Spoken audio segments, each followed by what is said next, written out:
Since the 1980s, the United States has experienced a nationwide increase in the incarceration of illegal drugs. In 2006 alone, the United States funded $68 billion towards the imprisonment of improper drug users.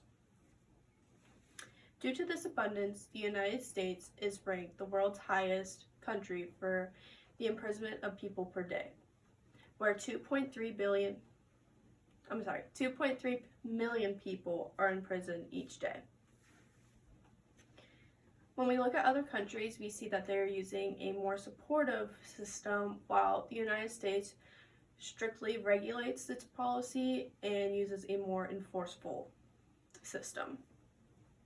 Personally, I'm very attached to this topic because I am a psychology major who plans on going into school psychology.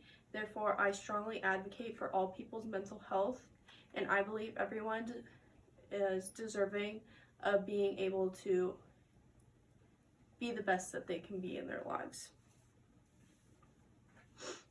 So the United States drug policy uses its power to strictly enforce its regulations. I believe that the United States needs to create a more supportive system where everyone is given an equal chance to be treated. So today I'm going to be talking about some of the harms that have been created by the U.S. drug policy. The three that I'm going to be talking about is political division, the mental health issues we see in our country, and the lack of education we have about the harms from this policy.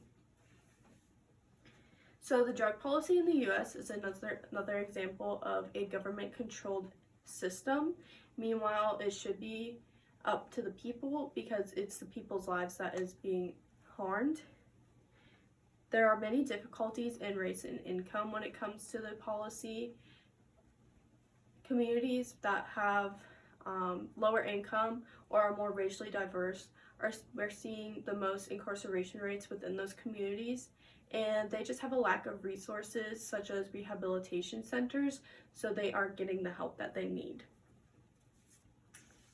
When we talk about mental health issues within our country, chronic use of any type of drug can lead to short-term and long-term issues within our brains, and some of these mental health disorders that can stem from drug use include paranoia, depression, anxiety, aggression, and some hallucinations as well.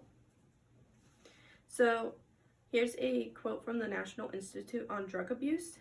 Compared with the general population, people addicted to drugs are roughly twice as likely to suffer from mood and anxiety disorders, with the reverse also true. So people with mood and anxiety disorders are twice as likely to become addicted to some type of drug within their life. When we talk about lack of education, George W. Bush really advocated for a more educated system about our drug policy, and he talked about the importance of prevention and treatment. However, unfortunately, it did not really go anywhere during his term. And so you may be wondering, well, why don't we just fix the problem? Why don't we just open more treatment centers? Well, unfortunately, the war on drugs has been dragged on for 50 years within our country, and the politicism within our country has prevented any change from occurring. Enforcement, treatment, and prevention have all been tested methods for our drug policy. However, enforcement continues to get the most funding, where 53% of the funding for the U.S. drug policy goes towards the enforcement side. And politicians rarely challenge the U.S. drug policy because they see it as a very toxic issue to talk about, and they see people who use drugs as criminals due to the high criminalization that the policy has caused. But there are ways that we can solve this issue within our country. The Drug Policy Alliance has actively advocated for a reform in our U.S. drug policy, and they propose decriminalization, which I feel is the most effective way to reform this policy. Decriminalization is a very health-focused, evidence-based, and respectful for the people type of approach to reform. So with decriminalization, this prompts to defund the DAA, which is the Drug Enforcement Agency. In this way, it will help better fund rehabilitation centers. So in 2019, Philadelphia actually went against what a judge vetoed, and they opened the nation's first legal overdose prevention site.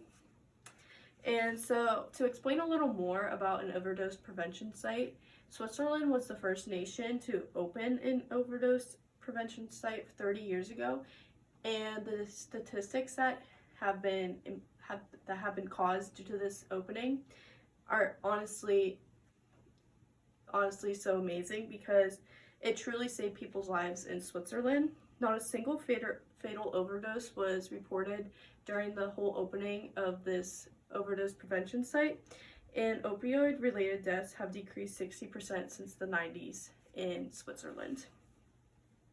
So here are some advantages to reforming the U.S. drug policy. People will have a better chance to get the help that they need, and there will be less deaths from overdose in our country, as we see in Switzerland. And people will start to use safer practices if they are getting the treatment for their drug addiction. And drugs and crime are often linked due to the heavy criminalization within our drug policy. So this will help reduce prison and jail costs, and this will prioritize harm reduction over punishment. Also, more resources will likely get funded due to the defunding of the DAA. And some resources that are severely underfunded in the U.S. include maintaining highways/bridges, farmland preservations, school construction, and affordable housing. Those will all be able to get more funding that they need.